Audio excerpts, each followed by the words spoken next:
sabi niya, tinanong ko po ito sa ano, sabi ko, ano yung ibig sabihin ng Revelation 10? Sabi niya, yung Revelation 10 daw, parehas lang daw yun ng ano, 1 Thessalonians 4:16. Yun daw yung ano, process ng ano, rapture. Tapos sabi, nagsimula daw yun sa ano, nagsimula daw yun sa mighty angel coming down to south. Tapos, naging ano siya, message of the seven angels. Tapos sabi, yung stages daw ng ano, ang rapture. Sabi niya una daw, yun daw yung ano siyang, pangalawa yung voice. Tapos yung ano, pangatlo, yung ano yung trap. Tapos sabi nga, yung seven angel message daw, yun daw yung seven thunders. Yun daw yung ano, yung entire revelation.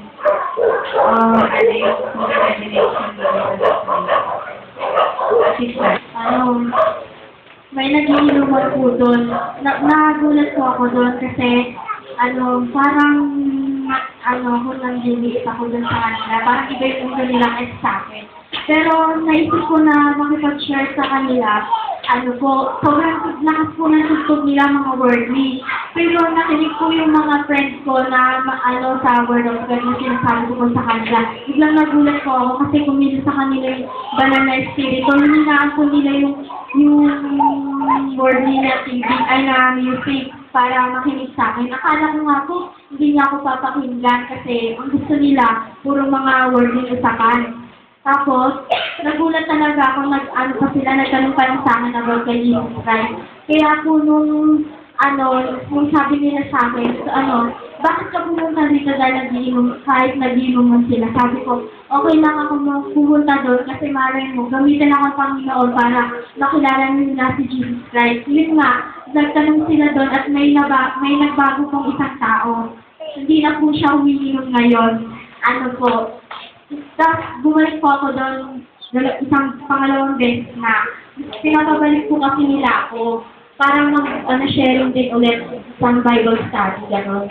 Kasi natutuwa sila sa akin. Kasi po, nakikita rin po nila sa akin na simple lang po ako. Tapos nagulat nga po sila kasi nakapalda ako. Galing po ako nun sa hukom class nun. Kaya yun. Nagpapasalamat ako kasi pumunta po ako doon ng hindi ko man lang ginusto. Parang yung pa ako lang ang gusto pumunta doon. At tinuro po ako ng Panginoon upang baguhin din po sila. Maraming salamat po. Sa kanyang salita. Si Moises nga daw po, sinabi niya nga daw po sa Panginoon, ipakita daw po sa kanyang kaluwalhatian. Dahil siya nga daw po, si Moises nga daw po, udal nga daw po siya, hindi nga daw po siya makapagsalita ng tama. Si Moises nga daw po, humayo nga daw po siya, dala niya nga daw po yung salita ng Diyos. About sa mga past na nangyari sa mundo. Pinapalain nga daw po ng Diyos Gaya ng 2012, ang mangyayari 2012, nga daw po yung World War II, tsunami. Nanatili daw si Moises sa panahon na Hindi ko nasundan kasi galing nga din sa Mandag. nabasa ko sa bukang ng tanda. Sabi nga po doon na tanda sa kanila naman ang nasa sila. Sa pamagitan na ng pagpupuli. Sa iyo daw yun natin ang nangyayari kay Kristo. Sabi nga daw po, spiritual dahil pagpupuli sa atin.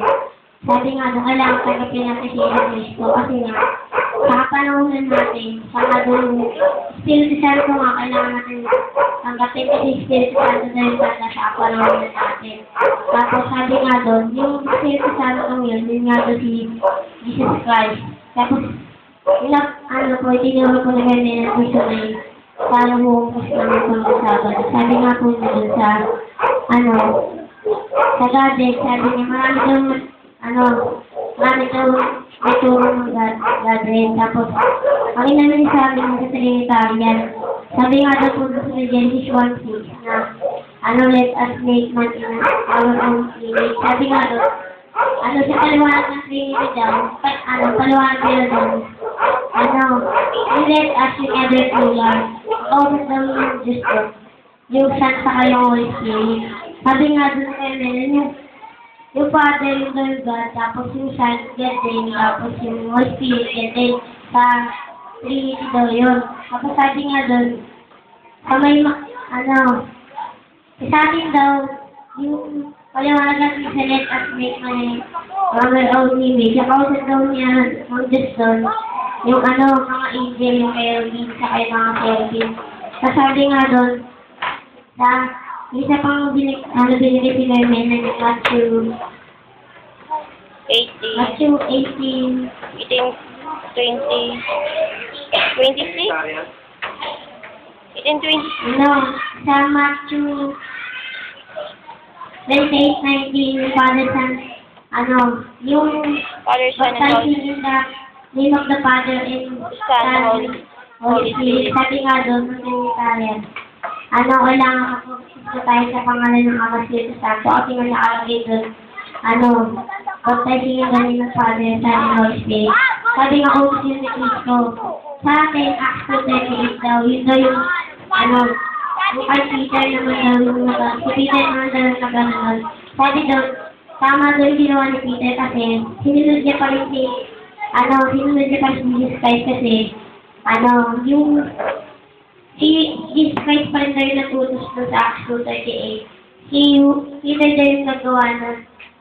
Tinapad din daw natin yung Matthew 28:19. Buti kung yung Acts 2:38, tinapad din natin yung Baptizing the name. Matthew 28:19 kasi nga sabi ni Mary, yung Father plus Son equal Holy Ghost daw. Kaya sinabing, pag ginamit na yung sa Father, Son, Holy Spirit, yung Holy Spirit, yun nga yung Holy Spirit, na sinunod natin yun, kapag yung ginamit sa Acts 2:38, po, yung tinuro po ni Brother naman na haraman ng sa amin. Sabi about po yun sabi niya, yung certain conflict, kailangan daw, pag yung nakagawa na naman, kailangan, palutin daw kagad, ganun na yun. Tapos sa certain conflict, yung pagka nakagawa na daw ng mali, kunyari, yun nga yung choice, gagawa ka na ng conflict doon, yun, kunyari, papalutin siya, ganun.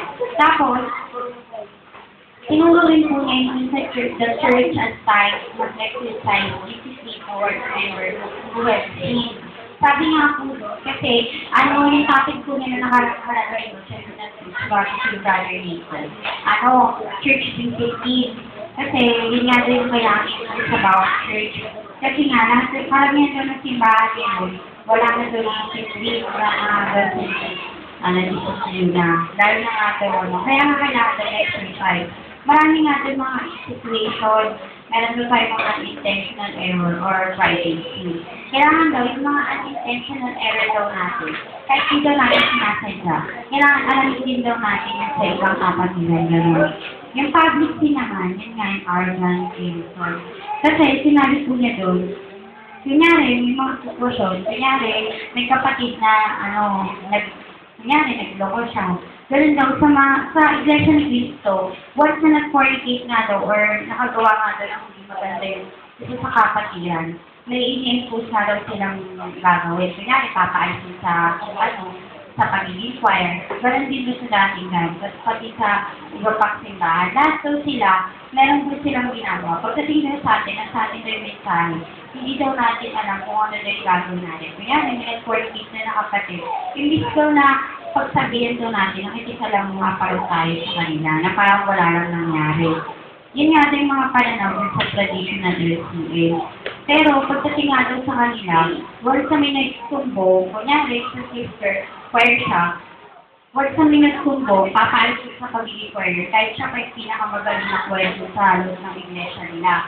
Kunyari, sa iglesia ni Cristo, kahit napakagaling niya ng choir, pero yun nga, nakagawa siya ng hindi pa na isang matanga na kongregasyon sa kanta ng ibang tao, aalisin siya ron. Tapos, hindi siya pang hinayangan. Kasi, iisipin nila, mas manghihinayang sila sa maraming mawawala kaysa din sa naging kanila. Yun lang po.